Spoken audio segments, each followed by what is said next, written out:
Management as an art, management art कैसे है? Management can be defined as skillful and personal application of knowledge in creative way to achieve the desired result. मतलब कि manage art जो है वो art को हम कैसे डिफाइन कर सकते हैं? एक स्किलफुल जो मतलब आर्ट, मान लो कोई बंदा है, उसके बाद एक स्किलफुल है, स्किलफुल होना चाहिए, वो पर्सनली एप्लीकेशन, उसके पास अपना अपना माइंड है और सम क्रिएटिवनेस है, वो उसके पास कुछ क्रिएटिवनेस है ऐसी जिससे वो अपने डिजायर्ड जो गोल है उसे अपने अचीव कर सकता है। ठीक है। जब main feature of art are existence of theoretical knowledge, उनके पास पहले से ना थियोरेटिकल नॉलेज है। In every art there is systematic and organize study material available to acquire theoretical knowledge of art. For example various books on different ड्रैगिस ragas are available in music. मतलब कि उनके पास ना पहले से बहुत सारा स्टडी मटेरियल है टू एक्वायर, अगर उन्हें थियोरेटिकल नॉलेज चाहिए तो। ठीक है।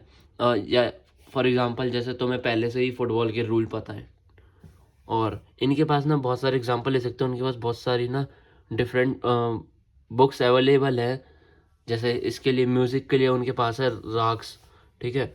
In management there are also in management also there is organized literature available in areas of management like marketing, financing, and human resource etc, which which manager uses in his daily day to job while performing managerial activities. There so this feature of art is present in management। कि ये इससे पता चलता है कि ये सब चीज़ों से कि मैनेजमेंट जो है वो आर्ट है। ठीक है। ये दर्शाता है पर्सनलाइज्ड एप्लीकेशन।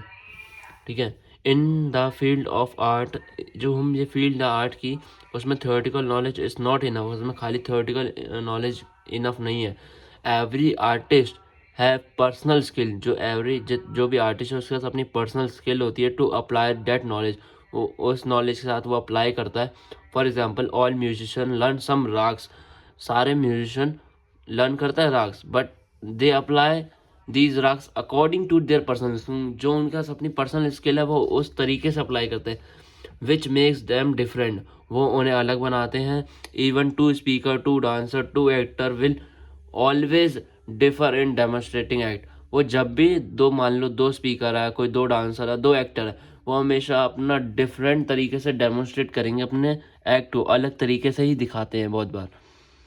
ठीक है। आपने देखा भी होगा। In management also in management also all managers learn some managerial theories and principles, but their efficiency depend on how well they use this principle under situation by applying personal skills. So this feature art is also present in management। तो ये भी ये दर्शाता है कि जो art है वो प्रेजेंट है मैनेजमेंट में, यानी मैनेजमेंट जो मैनेजमेंट है वो आर्ट भी है। Based on practice and creativity, जो क्या है आर्ट, क्या है? आपकी प्रैक्टिस है, आपकी प्रैक्टिस है और क्रिएटिविटी है। ठीक है। जितनी ज़्यादा प्रैक्टिस करोगे उतनी ज़्यादा आपकी क्रिएटिविटी भी बढ़ती चली जाएगी। पढ़ लेते हैं एक बार फिर भी। The art required regular practice, जो आर्ट है उसको रेगुलर प्रैक्टिस की ज़रूरत होती है टू बिकम मोर फाइन, उसमें बहुत ज़्यादा फाइन और परफेक्ट बन सके।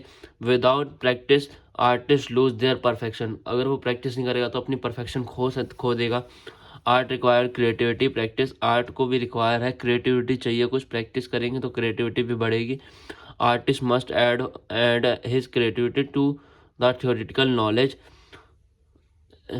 जो उसे लिखा artist must add his creativity, artist को अपनी क्रिएटिविटी के साथ अपनी थियोरेटिकल नॉलेज भी लर्न करनी पड़ेगी। Some way with experience manager also improve of their managerial skills and efficiency. A good manager जो होगा वर्क करेगा थ्रू अ कॉम्बिनेशन, जो एक मैनेजर होगा ना, जो अच्छा मैनेजर होगा वो इन सबको जो वर्क होगा वो कॉम्बिनेशन बनाएगा, प्रैक्टिस का, क्रिएटिविटी का, इमेजिनेशन का, इनिशिएटिव लेगा, इनोवेशन लेगा। तो इन सब चीज़ों से पता चलता है कि ये भी मैनेजमेंट की तरह ही होता है।